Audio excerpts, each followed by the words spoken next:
একটা গ্রামে কার্তিক নামের একজন ছাত্র ছিল। সে পড়াশোনায় খুব একটা ভালো ছিল না। তার স্কুলের বন্ধুরা সবসময় তাকে নিয়ে ঠাট্টা করত, কারণ সে সহজ জিনিসও বুঝতে পারতো না এবং পরীক্ষায় বারবার ফেল করত। কার্তিক খুব হতাশ হয়ে পড়েছিল এবং তার মনে হচ্ছিল সে যেন জীবনে কিছুই করতে পারবে না। একদিন তার শিক্ষক স্কুলে এসে একটা গল্প বললেন, সারা বিশ্বের সবচেয়ে বড় জিনিসটা কি? ছাত্ররা উত্তর দিল, সূর্য, পাহাড়, সমুদ্র, চাঁদ। শিক্ষক মাথা নেড়ে বলল, না, সবচেয়ে বড় জিনিস হলো মানুষের মন।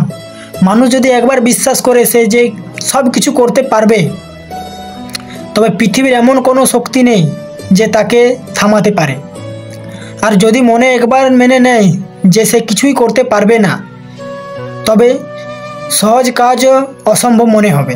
গল্পটা কার্তিকের মনে গভীরভাবে প্রভাব ফেলল। সে বুঝতে পারল যে তার আসল সমস্যাটা পড়াশোনা নয়, বরং তার নিজের উপর বিশ্বাস। সে নিজের মনকে শিখিয়ে দিয়েছে সে ভালো না। সেই দিন থেকে কার্তিক প্রতিজ্ঞা করলো যে তার পড়ালেখার পদ্ধতি পরিবর্তন করলো।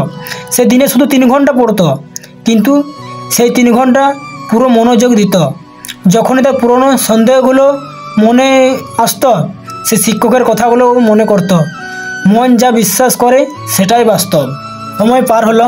পরের পরীক্ষায় কার্তিক ফেল করলো না, সে খুব ভালো ফলাফল করলো না, কিন্তু সে পাস করেছিল। তার পরের পরীক্ষায় সে স্কুলের 2য় স্থান অর্জন করলো। সবাই অবাক। তার স্কুলের বন্ধুরা যারা তাকে নিয়ে ঠাট্টা করত, তারা এসে জিজ্ঞেস করলো, কার্তিক, তুমি এটা কি করে করলে? কার্তিক হেসে উত্তর দিল, আমি শুধু মনকে বিশ্বাস করতে শিখিয়েছি। আমি এখন সেই একই কার্তিক, শুধু আমার মনের বিশ্বাস এখন বদলে গেছে। আমি এখন আর বলি না যে আমি পারবো না, আমি এখন বলি আমি চেষ্টা করব এবং আমি পারবো। শিক্ষা, জীবনের সফলতা বা ব্যর্থতা বেশিরভাগ সময় আপনার ক্ষমতার উপর নির্ভর করে না, নির্ভর করে আপনার মনের বিশ্বাসের উপর। আপনি যদি দৃঢ় সংকল্প নিয়ে বিশ্বাস করেন যে আপনি পারবেন, তবে পথ আপনি তৈরি হয়ে যাবে। মনে রাখবেন, আপনার চিন্তা আপনার বাস্তবকে তৈরি করে।